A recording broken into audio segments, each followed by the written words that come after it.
خاص طور پر ملاقاتوں کو لے کر گنڈاپور کے جانے کے بعد ان کی جو انٹری ایک اگریسو کھلاڑی کے طور پر ہوئی تھی، اور ان پر بھی ہر گزرتے دن کے ساتھ ساتھ پارٹی کا پریشر بڑھ رہا ہے، یا آپ کہہ سکتے ہیں کہ P T I Twitter party کا ہے یہ پریشر، کیونکہ اس وقت جو وزیر اعلیٰ خیبر پختونخوا ہیں وہ بھی عمران خان کی رہائی کے لیے ابھی تک کامیاب ہوتے ہوئے نظر نہیں آ رہے۔ باقی جہاں تک بات ہے جی احتجاج کی، تو پی ٹی آئی اڈیالہ کے باہر کوئی بڑی تعداد لوگوں کی جمع کرنے میں ناکام رہی ہے ابھی تک،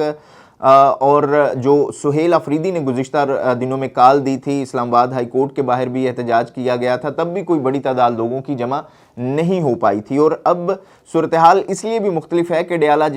جیل کے باہر سیکیورٹی مزید سخت کر دی گئی ہے، اور اڈیالہ کے باہر اگر یہی صورتحال رہی تو عمران خان کی منتقلی کے آپشن پر بھی غور کیا جا سکتا ہے، جس کا بار بار رانا ثناءاللہ فیصل وابڈہ بھی اشارہ دے چکے ہیں۔ جیل حکام تو یہ ضرور کہہ رہے ہیں کہ یہ سب قیاس آرائیاں ہیں، لیکن فیصل وابڈہ کے بیان کے بعد اس قیاس آرائی کو بھی نظر انداز نہیں کیا جا سکتا، تو دیکھتے ہیں کہ آج اڈیالہ جیل کے باہر کیا ہوتا ہے۔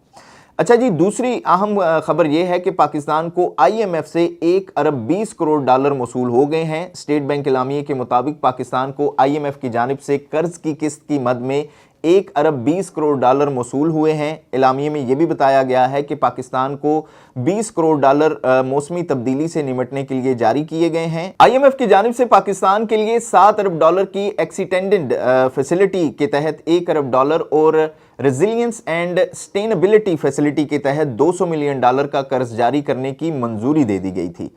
تو یہ صورتحال ہے جی آئی ایم ایف کی۔ اب افغانستان سے ہونے والی دہشت گردی پر بات کرتے ہیں۔ پاکستان کی جانب سے سلامتی کونسل میں بھی دو ٹوک موقف اپنایا گیا ہے، اور اس پلیٹ فارم سے بھی آپ کہہ لیں کہ عالمی برادری اور افغانستان کو کلیئر کٹ یہ بتایا گیا ہے کہ افغان سرزمین سے ہونے والی دہشت گردی پاکستان کی قومی سلامتی کے لیے سنگین خطرہ ہے۔ اقوام متحدہ میں پاکستان کے مستقل مندوب عاصم افتخار نے سلامتی کونسل کے اجلاس میں یہ کہا ہے کہ 6000 ٹی ٹی پی کے جنگجو افغانستان میں موجود ہیں۔ طالبان اپنی سرزمین پر ٹی ٹی پی کے خلاف کارروائی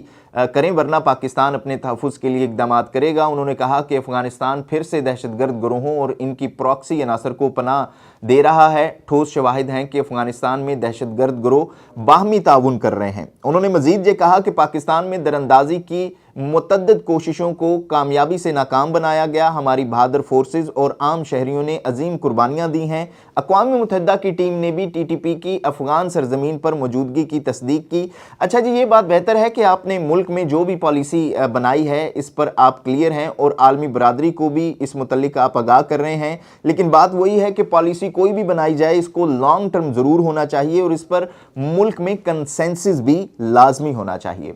اچھا جی، لندن ہائی کورٹ نے جو ہے وہ بریگیڈیئر راشد نصیر کے حق میں تفصیلی فیصلہ جاری کر دیا ہے، جس میں عادل راجہ کو جھوٹا قرار دیا گیا تھا۔ عدالت نے اپنے تفصیلی فیصلے میں کہا ہے جی کہ عادل راجہ نے جون 2022 میں جو الزامات عائد کیے تھے ان کے حق میں کوئی قابل قبول ثبوت پیش نہیں کیے گئے، اور یہ تمام دعوے محض بہتان اور شخصیت کشی پر مبنی تھے۔ فیصلے کے مطابق لندن ہائی کورٹ نے عادل راجہ کو ہدایت کی ہے کہ وہ بریگیڈیئر راشد نصیر کو 50,000 پاؤنڈ یعنی کہ 1 کروڑ 87 لاکھ ہرجانے کی ادائیگی کریں، جبکہ بھاری قانونی اخراجات بھی ادا کریں۔ عدالت نے انہیں 2,60,000 پاؤنڈ یعنی 9 کروڑ 72 لاکھ روپے بطور عبوری اخراجات فوری طور پر ادا کرنے کا بھی حکم جاری کیا ہے۔ عدالت کے مطابق تمام مالی واجبات 22 دسمبر تک ادا کرنے ہوں گے۔ عدالت نے حکم دیا ہے کہ عادل راجہ اپنے تمام سوشل میڈیا پلیٹ فارمز پر فیصلے کا خلاصہ 28 دن تک نمایاں طور پر آویزہ کرنے کے پابند ہوں گے، اور عدالت نے مستقبل میں جھوٹے الزامات دہرانے سے روکنے کے لیے سخت جو ہیں وہ ہدایات جاری کی ہیں۔ عدالت کے حکم کے مطابق اگر انہوں نے فیصلے پر عمل نہ کیا تو ان پر توہین عدالت، جرمانہ اور ممکنہ جیل کی کارروائی بھی ہو سکتی ہے۔ عدالت نے کہا ہے کہ پنجاب الیکشن، مبینہ ملاقاتوں، رجیم چینج کے متعلق تمام بیانیے بے بنیاد ہیں اور حقائق سے ان کا کوئی تعلق نہیں ہے۔ فیصلے میں یہ بھی کہا گیا ہے کہ اگر الزامات نے بریگیڈیئر راشد نصیر کی شہرت کو نقصان پہنچانے کی کوشش کی جو مکمل طور پر غلط ثابت ہوئی، عدالت نے متعدد حساس الزامات کو کلی طور پر ممنوع قرار دیتے ہوئے ان کے دوبارہ تذکرے کو بھی غیر قانونی قرار دیا ہے۔ فیصلے میں یہ بھی شامل کیا گیا ہے کہ عدالتی حکم کا لنک اور خلاصہ ہر پلیٹ فارم پر واضح اور نمایاں طور پر دکھایا جائے تاکہ عوام تک درست معلومات پہنچے۔ اچھا جی، اب یہ صاحب جو ہیں وہ لوگوں سے پیسے مانگتے پھر رہے ہیں کہ ان کی مدد کی جائے، لیکن آپ لٹرلی یہ کہہ لیں کہ مجھے سمجھ نہیں آتی کہ ان کو سنتا کون ہے، اور ان کی من گھڑت باتوں اور قصوں کہانیوں پر لوگ کیسے یقین کر لیتے ہیں۔ باقی ان کی واپسی کے لیے بھی کوششیں جاری ہیں، دیکھتے ہیں ہیں کہ اس معاملے میں پاکستان کو کس حد تک کامیابی ملتی ہے، اور خبریں یہ بھی آ رہی ہیں کہ پاکستان انگلینڈ کے ساتھ جو ہے وہ کوئی ٹریٹی بھی سائن کر رہا ہے مجرموں کے تبادلے کی یا لوگوں کے تبادلے کی۔ اچھا جی، ایک دفعہ پھر ذکر کرتے ہیں سیاست کا، اور بلاول بھٹو آپ کہہ لیں کہ ایک بار پھر لاہور یا پنجاب کی سیاست میں انٹری کرتے ہوئے نظر آ رہے ہیں۔ لاہور میں پچھلے کچھ دنوں میں انہوں نے اس حوالے سے جو ہیں وہ ایکٹیویٹیز بھی کی ہیں، پنجاب کے تاجروں سے بھی ملاقات کی، اس کے ساتھ ساتھ انہوں نے لاہور میں سینئر صحافیوں سے بھی ملاقاتیں کی ہیں، اور کل وہ لاہور کے علاقے باغبان پورہ کی ایک گلی میں میڈیا ٹاک کرتے ہوئے بھی نظر آئے۔ اچھا جی، اس دوران چھت پر ایک کھڑی خاتون سے ان کا دلچسپ مکالمہ بھی ہوا، جس کی ویڈیو سوشل میڈیا پر اس وقت وائرل ہو رہی ہے۔ چھت پر کھڑی خاتون نے کہا کہ آپ ہمارے پاس آئے ہیں، سیاست پر بات نہ کریں بلکہ ہماری بات کریں، تو بلاول بھٹو نے ہنستے ہوئے جواب دیا کہ سیاست پر بات نہ کروں تو آپ بتائیں کہ کیا بات کروں۔ خاتون نے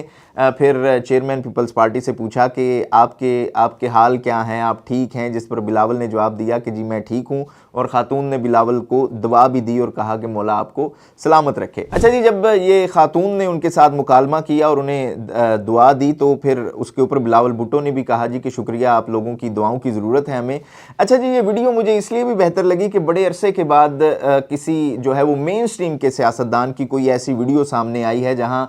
وہ عام عوام سے اور خاص طور پر خواتین سے انٹریکٹ کرتے ہوئے نظر آ رہے ہیں۔ باقی کنٹرول انوائرمنٹ کی ویڈیو تو آتی ہی رہتی ہیں، لیکن آپ کہہ لیں کہ یہ ویڈیو اس لیے بھی الگ تھی کہ پاکستان میں جس طرح کی ایک سیاسی گھٹن کا ماحول ہے، اس میں اس طرح کی ایکٹیویٹیز کی بھی ضرورت ہے، لیکن یہ مواقع جو ہیں وہ سب کے لیے پھر ہونے چاہیے۔ باقی یہ خاتون شاید یہ کہنا چاہتی تھی کہ سیاست چھڈو، کوئی ساڈے کام دی بھی گل کرو، کیونکہ جس طرح سیاست ہو رہی ہے ملک میں، لوگوں کو اس میں دلچسپی بھی نہیں رہی۔ جیسا کہ ہم نے دیکھا کہ پچھلے دنوں میں طلال چودھری صاحب کے بھائی جب الیکشن میں جیتے تھے تو وہ گاڑی پر چڑھ کر جشن منا رہے تھے۔